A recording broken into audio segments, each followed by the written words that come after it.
Hi குட்டீஸ், welcome to காவியஸ் Dale. குடும்பம் கதை கேட்கலாமா? திருவேங்கடம் சரோஜா தம்பதியினர் மிகவும் சிரமத்துடன் மன வாழ்க்கையை ஆரம்பித்தனர். யார் துணையும் இல்லாமல் காலை உந்தி விசை கொடுத்து தம் பிடித்து முன்னேற வேண்டிய வாழ்க்கை. போராட்டம், பசி, பட்டினி, வறுமை இவற்றோடு ஆரம்பமான தாம்பத்தியம். ஒவ்வொரு பைசாவையும் சேமிக்க வேண்டும், எதையும் வீணாக்கக்கூடாது. வியர்வையை சிந்தி ரத்தம் சுண்ட ஒரு வீடு கட்டினார்கள். சிறிய குடியிருப்பு, நீண்ட தாழ்வாரம், உள்ளே 3 அறைகள். சரோஜா டியூஷன் எடுப்பதற்கு என்றே கட்டப்பட்டது போல் இருந்தது அந்த தாழ்வாரம். காலையிலும் மாலையிலும் மாணவர்கள் தனி வகுப்புக்காக குவிவார்கள். அவர்களை கவனிப்பதிலேயே சரோஜாவும் கரைந்து போவாள். இப்படி வீட்டு நடப்பை பற்றி அலட்டி கொள்ளாமல் இருப்பதற்கு அவள் மாமியார் ஒரு காரணம். மாமியார் சமையல், பிள்ளைகளுக்கு சாப்பாடு என எல்லாவற்றையும் பார்த்து கொள்வார். 2 மகன்கள், ஒரு மகள். சாகர், சந்தேஷ் என மகன்களுக்கு பெயர். சாகித்யா என்ற கடைக்குட்டி. ஒரு முறை சாகித்யாவுக்கு கடுமையான காய்ச்சல். அருகில் இருந்த நமச்சிவாய மருத்துவரிடம் தூக்கி கொண்டு ஓடினார்கள். அவர் ஊசியெல்லாம் போட்டார். அப்போது இது போன்ற பெரிய தனியார் மருத்துவமனைகள் இல்லை. மிக்சர் என்று பொட்டலம் கட்டி டாக்டர் கொடுத்தார். அப்போது சூரமங்கலத்தில் அவர்தான் பிரபலம். ஆனால் காய்ச்சல் தான் அடங்கவில்லை. பெண் வேண்டும் என்று ஆசையால் பெற்றுக்கொண்ட குழந்தைக்கு காய்ச்சல் அடங்கவே இல்லை என்பது சரோஜாவை கன்னத்தில் கை வைக்க வைத்துவிட்டது. அவள் தன் பள்ளி வேலையில் இருந்து முதன்முறையாக விடுப்பு எடுத்தாள். வேண்டாத கடவுள் இல்லை. 4வது நாள் ஜுரம் குறைய ஆரம்பித்தது. அதுவரை இழவு வீடு போல் இருந்த அந்த குடியிருப்பு மீண்டும் கலகலப்பானது. சாகித்யா மீண்டும் பள்ளி பையை தூக்கி கொண்டு திருவேங்கடத்தின் மிதிவண்டியின் பின்னால் அமர்ந்து செல்வதை பார்த்ததும் தான் சரோஜாவுக்கு உயிர் வந்தது. அவள் கண்கள் நீரால் ததும்பின. இந்த குழந்தைகளை வளர்க்க எவ்வளவு சிரமப்பட்டிருப்பேன். எத்தனை நாள் காலையில் சாப்பிடாமல் பள்ளிக்கு சென்றிருப்பேன் கடவுளே என்று எண்ணிக்கொண்டாள். சாகித்யாவுக்கு உடல் பழையபடி தேறியது. இரவு 8 மணிக்கு திருவேங்கடம் வந்தார். அவர் வரும் வரை வீடே காத்திருக்கும். அவர் வந்ததும் மிதிவண்டியை தாழ்வாரத்தின் ஓரமாக நிறுத்திவிட்டு உள்ளே வந்து முகம், கை, கால்களை கழுவிவிட்டு அமர்ந்தார். அவருக்கும் அலுவலகம், வீடு 2 கதி. அவர் தேயிலை கம்பெனி ஒன்றின் பிரதிநிதியாக இருந்தார். தாரமங்கலம் இளம்பிள்ளை என்று பல இடங்களுக்கு குதிரை வண்டியில் சரக்குகளோடு போக வேண்டும். எனவே வீட்டுக்கு வந்தால் ஓய்வெடுக்க வேண்டும் என்று தோன்றுமே தவிர வேறு சிந்தனைகள் தோன்றவில்லை. பக்கத்திலேயே இருக்கும் ஏற்காட்டுக்கு கூட அவர் குடும்பத்தை அழைத்து சென்றது இல்லை. பசங்களும் அதை பற்றியெல்லாம் கவலைப்பட்டதும் இல்லை. அன்று திருவேங்கடம் முகம் கழுவி வந்ததும் தயங்கியவாறு சரோஜா, ஏங்க ஒரு விஷயம் என்று இழுத்தாள். என்ன? ஒன்றுமில்லை, நம்ம சாகித்யாவுக்கு உடம்பு சரியில்லாதப்போ நல்லா ஆயிடுச்சுன்னா திருப்பதிக்கு குடும்பத்தோடு வரோம்னு வேண்டிக்கிட்டேன், அதான். சரோஜா தயங்கியவாறே பயந்த வண்ணம் சொன்னாள். உன்னை யார் என்னை கேட்காம வேண்டிக்க சொன்னது? அதுவும் குடும்பத்தோட? திருப்பதி தரிசனம் என்ன அவ்வளவு லேசுப்பட்ட விஷயமா? அவனவன் 10-12 மணி நேரம் க்யூவில் நிற்கிறான்.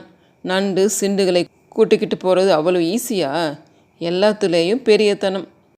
இன்னைக்கு காலையில் உன்னோட தம்பி கம்பெனிக்கு வந்தான். சாகித்யாவுக்கு உடம்பு சரியாயிடுச்சுன்னா கோட்டை மாரியம்மனுக்கு பட்டுப்புடவை சாத்துறதா வேண்டிக்கிட்டேன், சாத்திடுங்கன்னு சொல்லிட்டு போகிறான். அவன் வேண்டினதுக்கு நாம் எப்படி சாத்த முடியும்? அவனைத்தான் 4 சாத்து சாத்தணும். உங்கள் குடும்பமே ஒரு டுபாக்கூர் குடும்பம். திருவேங்கடத்தின் முகம் ஜிவ்வென்று கோபத்தில் சிவந்தது. திருப்பதிக்கு போக போகிறோம், வழியெல்லாம் ஹோட்டலில் சாப்பிட போகிறோம் என்று அம்மா சொன்னதை கேட்டு மகிழ்ச்சி கனவுகளில் இருந்த குழந்தைகளுக்கு பெரிய ஏமாற்றமாக இருந்தது. பிறகு அங்கு வெகு நேரம் அமைதி. சரோஜா மூடிய வாயை கொட்டாவி விடுவதற்கு கூட திறக்கவில்லை. சரோஜாவின் டியூஷன் வகுப்புகள் சின்ன பள்ளிக்கூடம் போல் இருக்கும். 6ஆம் வகுப்பிலிருந்து 8ஆம் வகுப்பு வரை தமிழ், ஆங்கில ஊடகத்து மாணவர்கள் கலந்திருப்பார்கள். காலையில் ஓர் அணி, மாலையில் ஓர் அணி. சந்தேஷ் 6ஆம் வகுப்பு. அவனுக்கு வகுப்பு ஆசிரியையே சரோஜா தான்.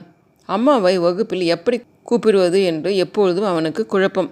அதனால் வகுப்பில் எதுவும் பேசாமல் இருந்து விடுவான். சந்தேஷ் வகுப்பில் ஸ்ரீதர் என்கிற பையனும் படித்தான். சேலத்தில் அப்போது பகவதி டிரான்ஸ்போர்ட் என்ற பஸ் கம்பெனி ஒன்று இருந்தது.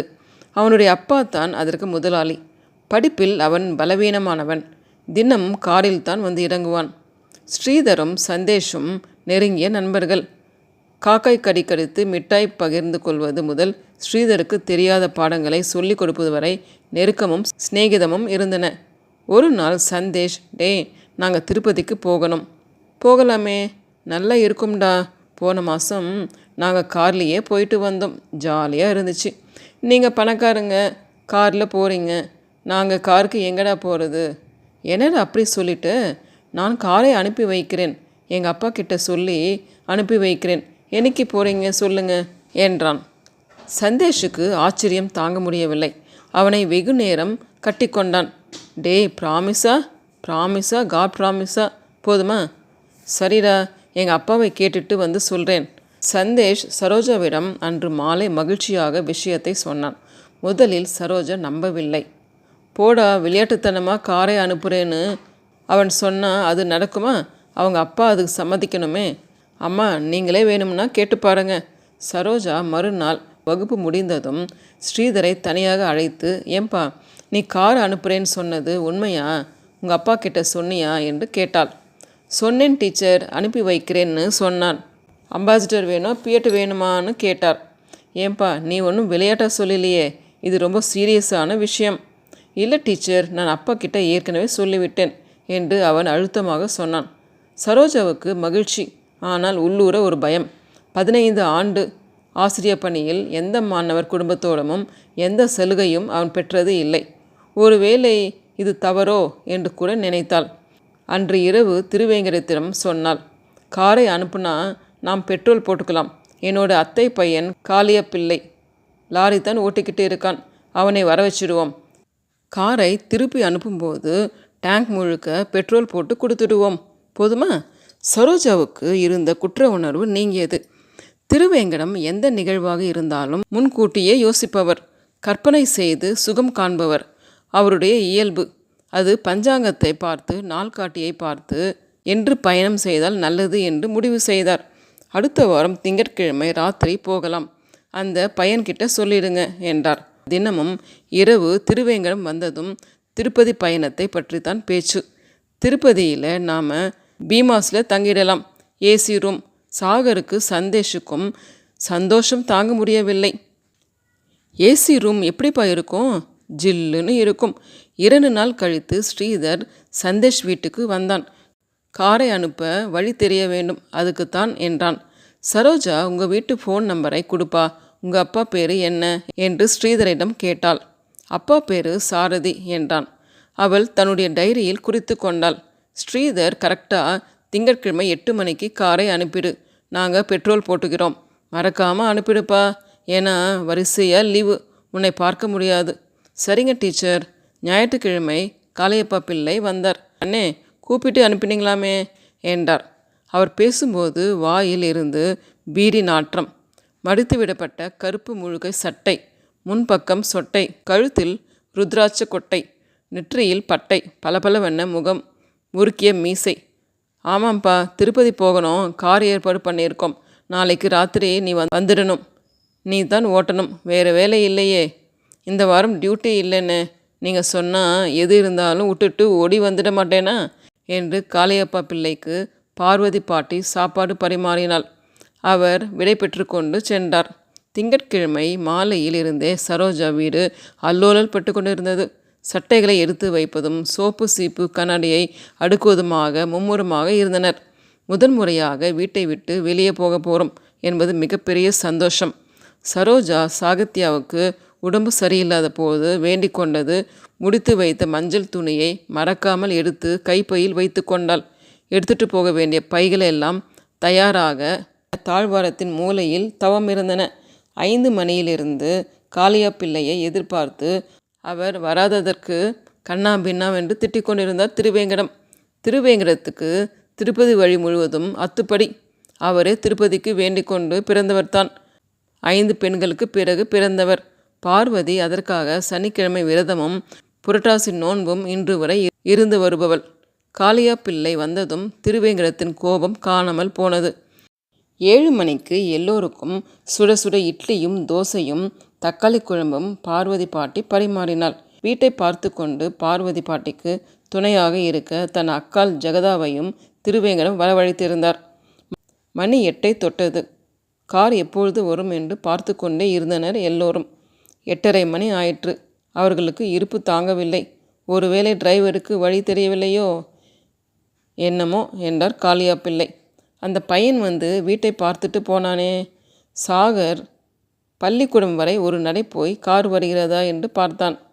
ஏதாவது மோட்டார் சத்தம் தூரத்தில் கேட்டால் கார் வருகிறதோ என்று காதை தூக்கி கொண்டு ஒட்டுமொத்த குடும்பமே கவனித்தது. ஒவ்வொரு முறையும் ஏமாற்றம். மணி 9:30 ஆயிற்று. காரை காணோம். இப்போ என்ன பண்ணுறது? எப்படி தெரிஞ்சுக்கிறது? அவங்க அட்ரஸை கேட்காம விட்டுவிட்டோமே என்றார் திருவேங்கடம். அவங்க ஃபோன் நம்பரை நான் வாங்கி வச்சிருக்கேங்க என்று கைப்பையை துழவினாள் சரோஜா. இதை முதலிலேயே சொல்லி தொலைஞ்சிருக்கக்கூடாதா? உன்னை என்ன பண்ணுறது என்று கடிந்து கொண்டார் திருவேங்கடம். பல முறை இப்படி திட்டு வாங்கி மறத்து போயிருந்தாலும் அவற்றையே பாராட்டாக கருதும் பக்குவத்தை பெற்றிருந்தாலும் சரோஜா அதை பற்றி சிறிதும் கவலைப்படாமல் கைப்பையில் இருந்த சீட்டை எடுத்து கொடுத்தாள்.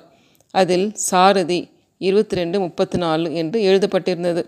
திருவேங்கடம் சாகரை அழைத்தார். டேய், நம்ம எஸ்கேபி ஸ்டோர்ஸ் ஃபோன் இருக்குது, அங்கே நீயும் சந்தேஷும் போய் ₹1 கொடுத்து ஃபோன் பண்ணி என்னன்னு கேட்டுட்டு வாங்கடா என்றார். எஸ்கேபி ஸ்டோரின் கதவை மூடுவதற்கான ஏற்பாடுகள் நடந்து கொண்டிருந்தன. சாகர் ஓடிப்போய் கடை முதலாளியிடம் சார் ஒரு ஃபோன் என்று ரூபாயை கொடுத்தான். அவர் 22:34 என்ற நம்பரை போட்டு சாகர் கையில் கொடுத்தார். அவன் ஃபோன் பேசும் முதல் அனுபவம் அது. வெகு நேரம் மணி அடித்தது. பிறகு கரகரப்பான குரல் ஹலோ என்றது.